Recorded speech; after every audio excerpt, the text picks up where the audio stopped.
Welcome back to the Property Frontline. This month we've got something very exciting for you. We will be covering off, as we normally do, property market data up until the 31st of May 2026. Was a very, very exciting month, depending on the way you look at it. We've also got, as we always have, our amazing new build specialist, Scott Hochgesang. Hi, Scott. Hello, everyone. And because we are covering the financial impacts from the federal budget this month, we've got Daryl Mutch from Mutch Finance. Is it Mutch Financial? Mutch Financial Services, yeah. Hi, Deb. Hi, Scott. Hello. Here we go, into the data. As normal, we draw upon three major data sources that are reliable. So Cotality, PropTrack, and SQM Research. So Scott, can you take us through the property price performance for the last month for Sydney, Melbourne, Brisbane, and Adelaide? Thanks. Sure, Debra. Thanks, everyone. Joining everyone here from sunny Perth, by the way. All right. We're looking at quite a bit of red here in those first two lines. Yeah. Geez. Sydney down minus 1.1% from Cotality. PropTrack's just a very slight fall at 0.2%. SQM's asking price data was down 0.6%. So red across the board for Sydney. Melbourne, similar. Cotality was down 1.0%.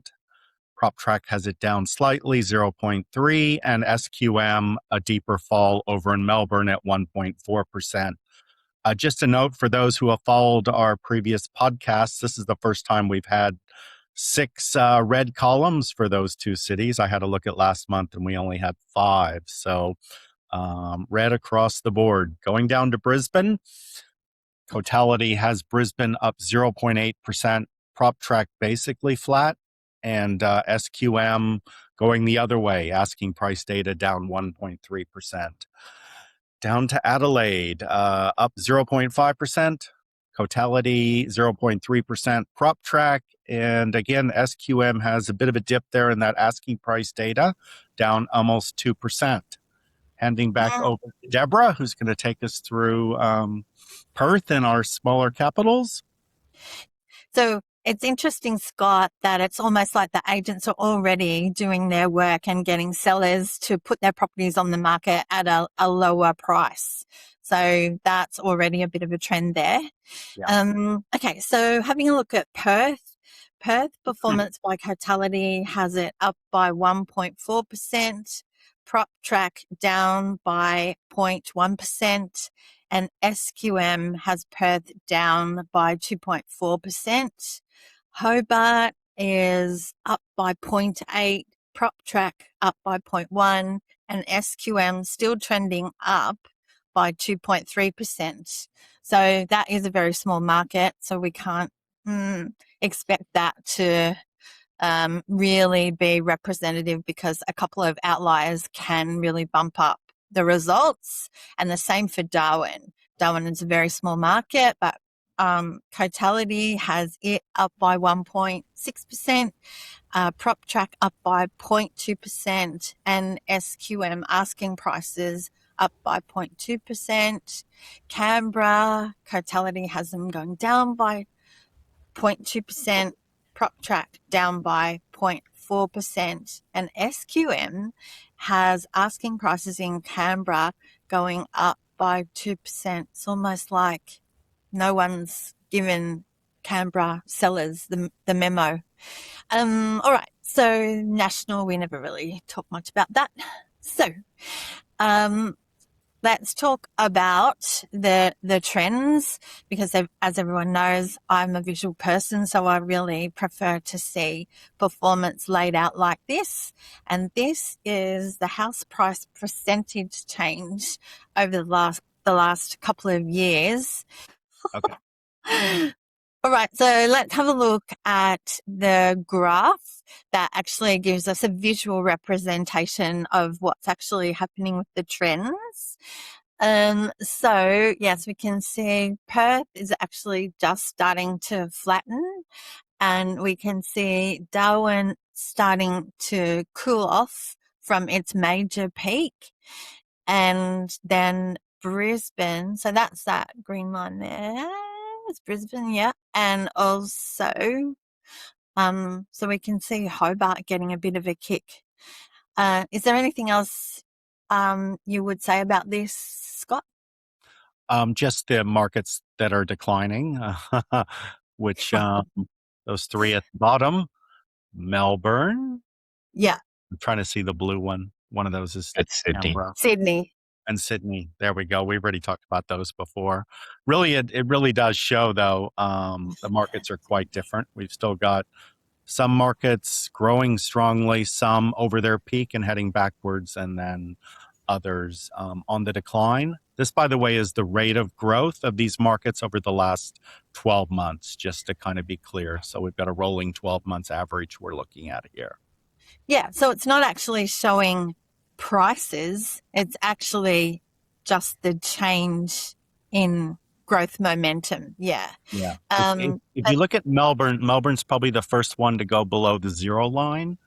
So once that orange one goes out below that next line, that's going to be a decline over the last 12 months. yeah. So, But like we always say, these are just top line numbers. So there's pockets in all of these greater regions where they're still firing. So we'll talk more about that later on, but just be careful.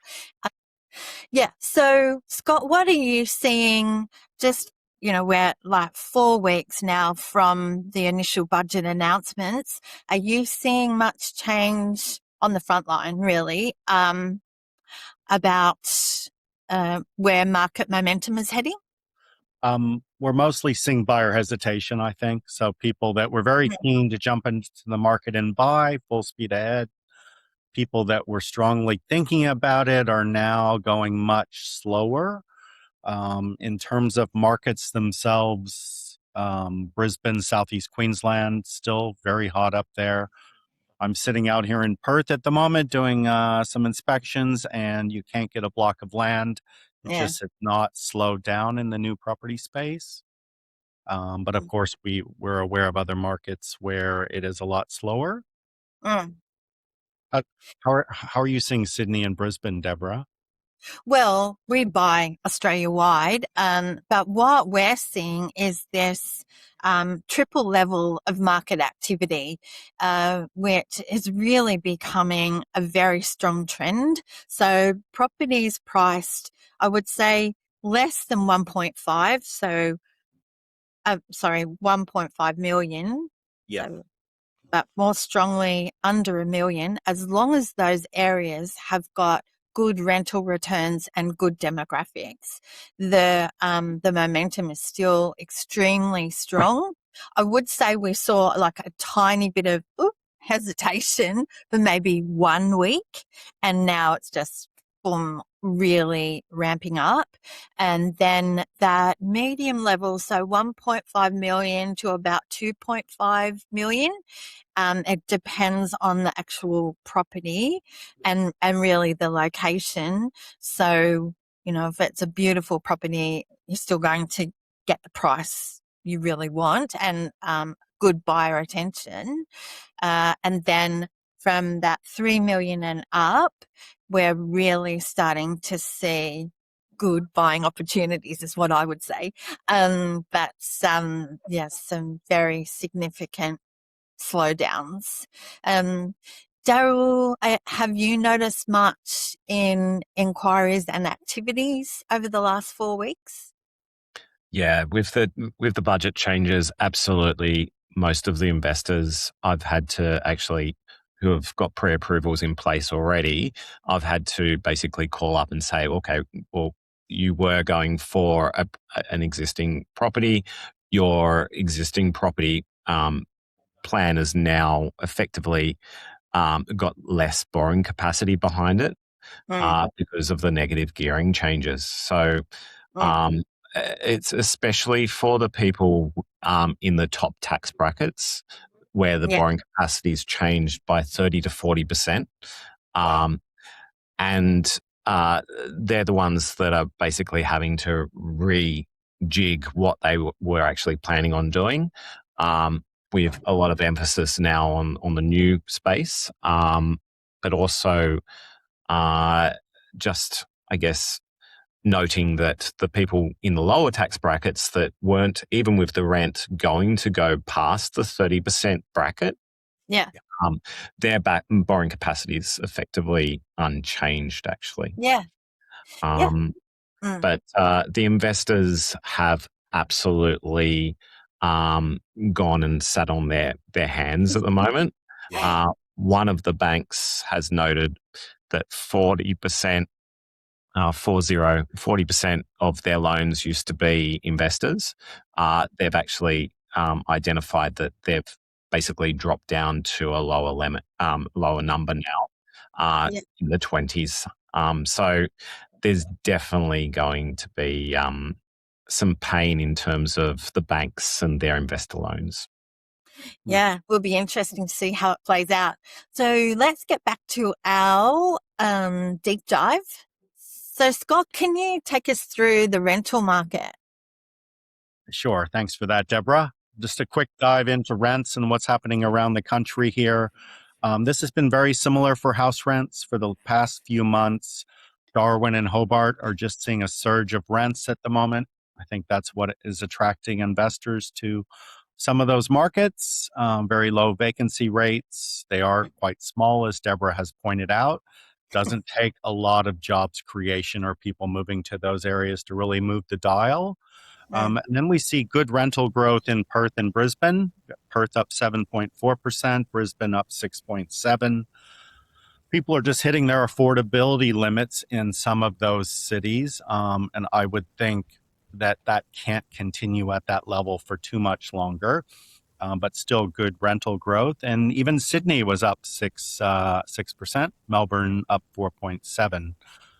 Going over to the unit markets, we've got Darwin again up at the top, just a very tight rental market up there. A lot of rental growth in the city here in Perth. Spoke to a couple of people just in the area here, and they're all living in the city, enjoying the good life and commuting out an hour away from the city to their jobs. So still very attractive to live in the city here. Not that many units. And most of the other markets are growing faster than inflation. So kind of going into this post-budget phase, we've already got rents growing at a strong pace, which will be interesting going forward. Yeah, and of course we won't see the impact of the budget changes really hitting this market for another, say, 6 to 12 months because everyone is on, already on their leases. And in most states now, Australia-wide, you can't change the rental amount, or you can only change it once every 12 months. So anyway. That is a great point. So that's the steady state of markets with the changes still to come. Yes. That's right. Yeah. Okay. So on into our market factors. So what has changed over the last 4 weeks that will impact the Australian property market now and in the future? So we've still got the Middle East conflict. Minute by minute, it's on, it's off. I mean, it's awful, but it seems for Australia, it was always the petrol issue and, of course, fertilizers. But it seems the market has absorbed most of that for the moment. Yesterday, the RBA surprised nobody and made no change, thank goodness, to the cash rate. The media is really going ballistic with headlines about the market softening at headline level. But on the ground, as we've talked about, we're seeing most of that at that 3 million plus lux level, as Daryl actually called it when we were talking the other day. The federal budget changes have really impacted the market. So these changes, we're just about to talk about them. They're not yet legislated, but have passed the lower house. So we'll see what gets through. We are all planning for things to get through, but with an eye on the fact that everything could change again in 2 years' time, which is what you've always said, Scott. This is just legislation and it can change. So Yeah, have to be mindful. I think the property tax reforms are definitely baked in. Some of the other Yeah. stuff, CGT and businesses, yeah, we certainly may see some changes and deals cut on that to get this final legislation passed. Yeah, let's see. Other news, the first flight from the Western Sydney airport is scheduled for Jetstar to fly out of there in October 2026. And so they were expecting or planning for that to open in December 2026. So they're sort of a little bit ahead on the planning. And in relation to the other huge big infrastructure activity we have in Australia, the Brisbane Olympics. So the latest headline with that is that now they're worried that we're not going to be able to accommodate the people who are on their way here in a few years' time. So watch this space. Yeah. Okay, so on into our in focus session. That is throwing a spotlight on the financial impacts from the federal budget. We have Daryl Mutch from Mutch Financial Services. Hi again, Daryl. Hello again. So, Daryl, can you just give us like a little headline of what you do and what you focus on? So I'm a mortgage broker, but I also do commercial finance, specializing in complex structuring and complex scenarios where people are actually trying to build portfolios or they've got a difficult tax scenario or income scenario, trust structures, etc. And particularly at the moment, self-managed super fund lending is very much one of the key things that I'm doing at the moment with my clients. Yeah, so you would have been right on the front carriage of the roller coaster as all of the changes hit the market, I would say. Yeah, I was doing a lot of phone calls to my existing clients and also the clients that have pre-approvals. So, for example, um, people that have a strategy of buying something existing, I was calling them up and basically letting them know that the budget's impacted them quite dramatically. Yeah. A lot of my clients are quite affluent, so they're in the top tax brackets, and especially with the rent, the negative gearing going away has impacted the borrowing capacity for them by about 30 to 40%. Yeah, it's amazing. Which highlights the positive of new builds. New builds, you've still got the negative gearing, and the borrowing capacity is unchanged for those people going into new builds. So I think definitely already work with Scott for a long time, and I think Scott and I will be working even harder together. I think so. I'll say one thing. More in demand. One thing about Daryl, he's never once let a client of mine down. He has always delivered. So, very impressive in this day and age, because you deal with a lot of people making a big pitch, and then you get a call from a client saying, "Oh, I'm having difficulties," or "It's just not going to happen." So, welcome to Market. Got to know what you're doing. Yeah. Okay. Alrighty. Okay, thanks for that, Daryl. What we'll do now is just recap very quickly on the budget changes. So the federal Labor government handed down their 2026 federal budget on the 12th of May this year. And while there was quite a few changes included, the three that have impacted the property market directly. Number one, they have changed the capital gains tax treatment where investors, when they sold a property, could access a 50% discount on that capital gains tax, but now that has changed.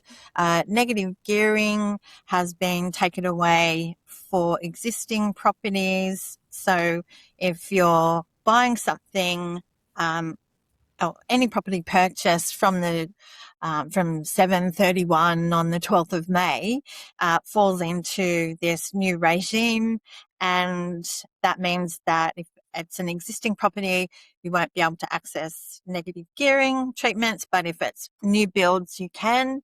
And also, we won't do a deep dive on it, but they have also changed the way people could use discretionary trusts. Anyway, but so over to you, Scott. Sure. Daryl, maybe you just want to take us through a little bit about what you're seeing with rates from the banks, some of their changes in policies, what's been kind of going on post-budget out there. Yeah, look, rates on hold yesterday. The RBA governor, Miss Bullock, was definitely clear that rate hikes are still on the agenda if inflation gets out of control again. And I think the key thing with the inflation story is it's seeming like we're getting into a controlled stage with the last 3 rate hikes, but there's definitely headwinds. So a little bit concerned about where rates will go by the end of this year, and the inflation story will continue to be going down to the band of 2 to 3%, which the RBA want. Thanks for that, Daryl. So what do you see happening with self-managed super funds? Obviously, that was not touched by the budget. Are we seeing any changes there with the banks? Yeah, look, AMP Bank actually came back to the self-managed super fund market this year, which is a really interesting one because all of the major banks basically left this space, along with like the other banks like Macquarie. AMP were in there and they've come back, but they've left this space. So fast forward, the investors are leaving the market, according to one of the major banks. 40% of their loans were investors. That's now gone down to 20-something%, according to one of the major banks. So where are they going to get their customers from? If the AMP Bank self-managed super fund product works, and they'll see this from their annual results or their biannual results, they may go back into that space. So more competition, possibly in the self-managed super fund space. And just the fact that the budget didn't touch self-managed super fund at all is a really key thing for the savvy investor, possibly in the future. Interesting, Daryl. And in terms of investors, you're sort of saying there's a lot less investors in the market. Are we going to see better rates for investors, do you think? Look, absolutely. There's a key fact, which is investors actually are better payers of their mortgages. So the banks actually have more trouble with the owner-occupied lending or home loans as opposed to the investors. The investors are better payers. So if you've got one bank going from 4 out of 10 loans to 2 out of 10 loans, then they will tweak rates, because that's a key thing that they can actually do to increase the number of people coming to them. So possibly the difference between what you get from a home loan to an investor loan possibly could come down, and you'll actually start to see some really sharp rates for investors moving forward. And finally, I guess, with some of the property markets heading south at the moment, we all need to get valuations for properties that we're buying. Are you seeing much impact there from the valuers? Are properties falling short of purchase prices, and what's happening? Yeah, look, I haven't seen any valuations come in short for purchasers as at the moment. However, I feel like if you're a investor wishing to actually think forward into the medium, short term or medium future, and you know that your market in your zone or your suburb is actually heading down, then possibly it's a good time to get a valuation done now and release some of the equity in your property, and have it there ready to go for the future when it's a good time to actually, buy something. Okay, that sounds good. Alrighty. And so on to borrowing capacity for the different key buyers in the market. Daryl, can you give us an overview of what's happening, starting with existing investors? So existing investors, they've kept their negative gearing, so therefore their borrowing capacity hasn't changed at all. It's also a little key one is somebody that's actually got their home prior to budget and wanting to turn that home into an investment. They actually can get negative gearing against their existing home if they turn it into an investment. So we might actually see some people doing that, in terms of, upgrading their home as usual, but also strategically turning their existing home into a negatively geared property. Okay. But yeah. And let's whip through these pretty quickly. So for new investors, you've already briefly mentioned this. So people at the higher end of the income market, they will have reduced borrowing capacity. And so you're saying everyone else really depends on the property? It depends on their income at the end of the day, where they are in the tax bracket. So if you're including the rent and you're still in the 30% tax bracket, your borrowing capacity is pretty much unchanged. It's only the bracket above 30%, where the new investors wishing to go for an existing property need to just get such a better yield to compensate for that loss in borrowing capacity. And the borrowing capacity at the top end is 30 to 40% with some lenders. Yeah. Okay. Wow. So really we're going to see more people at that middle range of income. They're going to be really searching for very good cash flow, and actually across the board everybody will be. So that means price pressure on properties that have really good rental returns. All right. So this other point here, negative gearing benefit. So have we really covered that off? Yeah, look, the negative gearing benefit added to capacity, absolutely. But yeah, as I mentioned, not for all. So, if you're in that 30% tax bracket, your borrowing capacity is pretty much unchanged, actually, as long as when you combine the rental income that you're going to get on the new property isn't taking you into the next tax bracket, you're still actually pretty much the same capacity there. Tricky. Yeah. Hey, Daryl, can I just ask you about new builds here? Because you and I have had a few conversations on this. Yeah.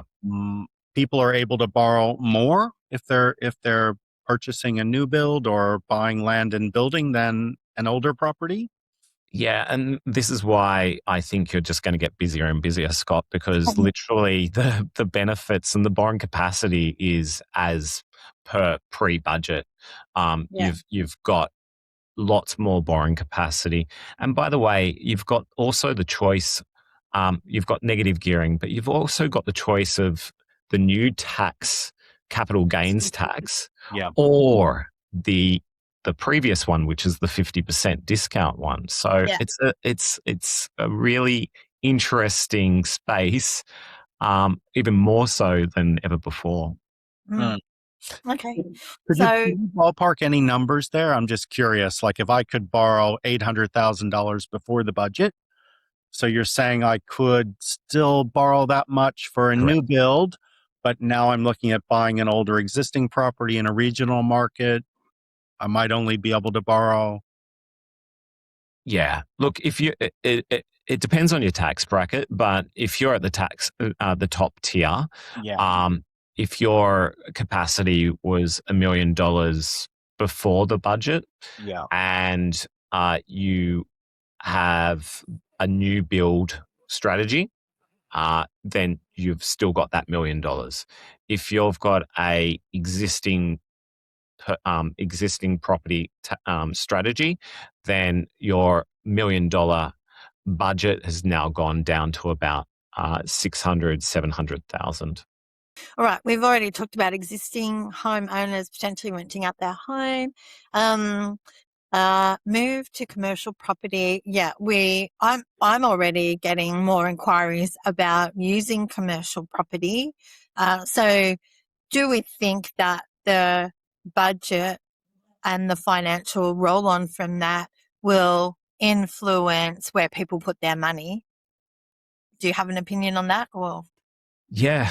So look, the negative gearing benefit is still there for commercial properties, and it's still there for shares. And that ties into, if you're pivoting on your strategy, getting a valuation now to, for example, even if it's just to buy a small share portfolio, getting a valuation, releasing your equity from your home to buy those shares, or to source the deposit for a commercial property or any investment in the future is really key. yeah, okay, alrighty. And finally, Daryl, what about tenants? What do you think the impact will be for them? Yeah, look, they're unfortunately going to see rental increases is my take. At the end of the day, supply is still the issue. We just don't have enough supply. So therefore, yeah, they're going to really struggle to actually keep the same rent when their review comes up every year or every 6 months, which adds to the challenging, deposit side. So actually saving that deposit, it's not great for tenants. No, Still. that's alrighty.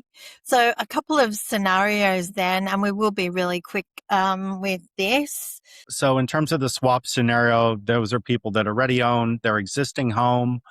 They're looking at buying another property, and because they've got a good sized mortgage on their home, they're able to take advantage of the current negative gearing. We talked about this a bit with Daryl already. So you may see more people rent out their house, negatively gear it, and then go buy that future house, whether it's the bigger final lifetime home, if they can borrow enough money and afford that, or maybe it might even be something smaller, more of a lifestyle purchase. So Daryl, in financing something like this, would that be a fairly straightforward situation, do you think?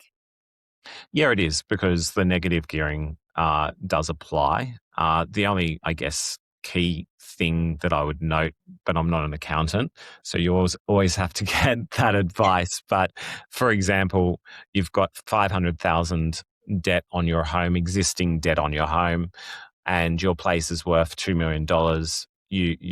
You get out another 500,000 to buy the new place. The 500,000 that you've got out to actually buy the new place, you won't be able to use that for negative gearing benefits. So Yeah.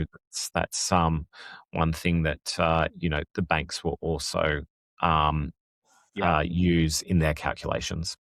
Yeah. Okay. Alrighty. Now, sell or keep the big house. So this is a scenario that I see with a lot of my clients. They had an original plan of selling their big family home to fund their retirement and also buy what I would call like party house or the lifestyle house, but they would need to fund this from their existing. They would need to fund this themselves, wouldn't they? They wouldn't get a loan. Yeah, if you've got no income at the end of the day, the banks are not going to lend you more money. There is reverse mortgages, so retirees can tap in for their retirement living to their actual home, a reverse mortgage. So basically, they take equity out of their home for retirement and living, but they wouldn't be able to take out the funds to actually buy another property unless that property or their existing home is worth a lot more than the average. Yeah. Okay. Alrighty. And so portfolio options, as we've spoken about throughout, new builds are still treated like with very attractive treatments as long as you're not using trusts. Is there anything else you would say about new builds, Scott? Really, really that they can be a part of anyone's portfolio. You know, there are existing property strategies and new build strategies out there. Just everybody should be thinking big picture here. What's the right outcome for themselves? Be very mindful of cash flow from their portfolio, and as they go to look to buy their next one, just make sure it's something you can easily hold, because you do not want to end up on the wrong side of the sword and have bought something that that is too expensive to hold, and you're put in a position of having to sell it should any of these markets continue declining. Mm. And also you want to be mindful of who will buy your property. Right? Yeah, I guess I will touch on that. And look, you've got to watch out for that. You do not want to race off and buy the shiny new car, drive it off on the lot, and then go try to sell that used car a couple of years out. So it is very important for people doing new builds that they have an exit strategy. You know, who am I going to sell this property to? Yeah. Ideally, it's going to be an owner occupier. And if you bought in a highly investor focused area where most of your purchasers are going to be investors, well, gee, they're not going to be able to negatively gear the losses and they're going to pay less. So, as a big picture perspective, that's very important now, even more important now than it was before. Yeah. Okay. Sounds good. So from existing purchases, so people who want to buy property that is existing, there are still good opportunities for cash flow positive properties, but cash positivity is going to be more important than ever before, and be mindful of what that's going to do to your tax bracket, which is a really good point by Daryl.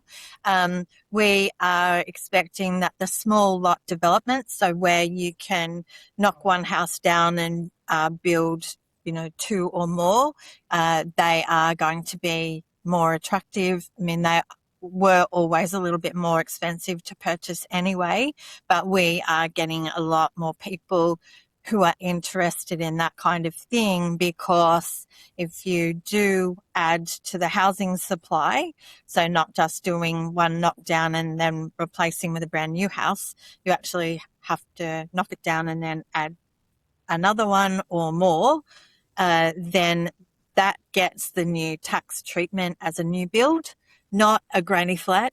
That's not included. And the other portfolio option is buying commercial. It's always been good, but it's always been very nuanced. So if people are thinking about that, remember it's like a double level of due diligence, because you not only have to check out the property, you have to actually figure out or be very do your due diligence on the businesses that would use that commercial property. So it's like, you have to be very careful. All right. So that was a lot to cover. Thank you very much for all the contributors.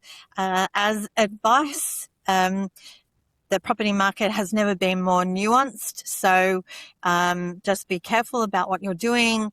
obviously speak to your mortgage broker for a review, given the changes that have been outlined.